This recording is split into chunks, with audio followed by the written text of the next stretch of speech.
जिम्मेदारी का एहसास। एक बुढ़िया थी, उसके 3 बेटे थे।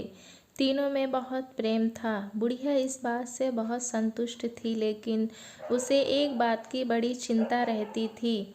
वास्तव में उसका बड़ा बेटा तो बहुत जिम्मेदार और मेहनती था। हर काम में माँ का हाथ बटाता था, लेकिन दोनों छोटे बेटे बहुत आलसी थे। हर काम टालते, घर की कोई जिम्मेदारी नहीं निभाते थे। खेत का सारा काम उसका बड़ा बेटा संभालता था और घर का सारा काम बेचारी बुढ़िया को करना पड़ता था। बड़े बेटे से उसकी हालत देखी नहीं जाती थी, लेकिन कर भी क्या सकता था। फिर एक दिन उसने अपनी माँ को तीर्थ यात्रा पर जाने के लिए कहा। बुढ़िया ने मना कर दिया, क्योंकि उसे डर था कि सारा काम उसका बड़ा बेटा कैसे संभालेगा। लेकिन अपने बेटे के बार बार समझाने पर वह मना नहीं कर पाई और यात्रा पर जाने के लिए तैयार हो गई।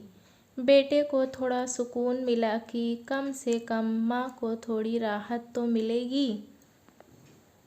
अपनी माँ के चले जाने के बाद बड़े बेटे ने थोड़ा और जल्दी उठना शुरू कर दिया।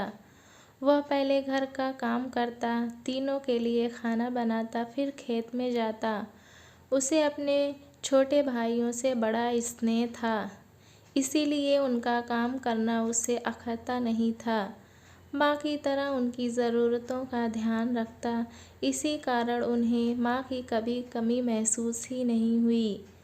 2-4 दिन तो सब ठीक चलता रहा, लेकिन फिर एक दिन अचानक बड़े भाई की तबीयत खराब हो गई। उसे तेज़ बुखार हो गया था। वह बिस्तर से भी नहीं उठ पा रहा था।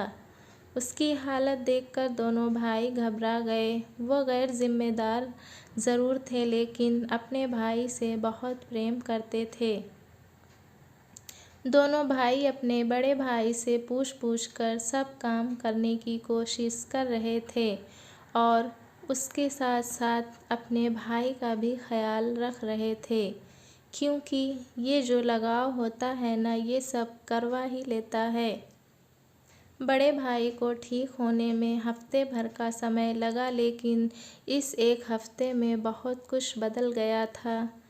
अब दोनों छोटे भाइयों को ये बात अच्छी तरह समझ में आ गई थी कि माँ और बड़े भैया कितना काम करते हैं। दोनों को अपनी गलती का एहसास हो चुका था। अब उनको काम करना अच्छा लगने लगा था। कुछ दिनों बाद जब माँ तीर्थ यात्रा से लौटी तो उनके अंदर आए बदलाव को देख बहुत खुश हुई थी। बड़े बेटे से पूछा तो उसने सारी बात बताई। उसने कहा, माँ, जो होता है अच्छे के लिए होता है। अगर मैं बीमार ना होता तो मेरे दोनों छोटे भाई जिम्मेदार न बनते।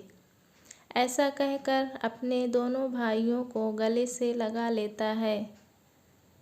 दोस्तों, कहानी कैसी लगी हमें कमेंट में ज़रूर बताएं। चैनल पे नए हैं तो एक लाइक और सब्सक्राइब करना ना भूलें।